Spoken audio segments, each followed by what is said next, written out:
сейчас ваши ребята выполняют задачи на фронте?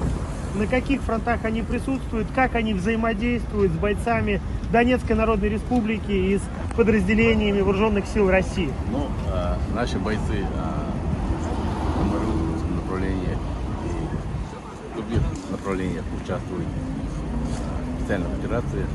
И взаимодействие отменное, вместе работают слаженно. Самое главное – боевой дух. И я уверен, что поставленные задачи наши бойцы вооруженных сил всегда справятся. И мы очистим территорию Украины, территорию Донбасса, Луганска от этой нечисти. Уверен. Я задам уточняющий вопрос у ваших бойцов, у бойцов СОБРа, у бойцов другого спецназа. Большой опыт как раз в антитеррористических операциях. Как вы думаете, насколько он будет актуален в этой ситуации? Вы знаете, опыт борьбы с терроризмом и экстремизмом огромный у наших бойцов и у бойцов вооруженных сил Российской Федерации. И он весь востребован.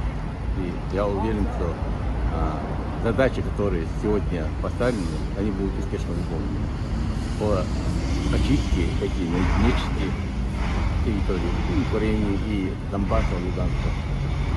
Я хотел еще последний уточняющий вопрос задать. Правильно ли я понимаю, что ваши ребята идут прямо в штурмовых отрядах на самой передовой, на острие атаки? Бесспорно, бесспорно. Наши бойцы идут на самых передовых участках, защищают гвардию за кварталом от этой нечисти.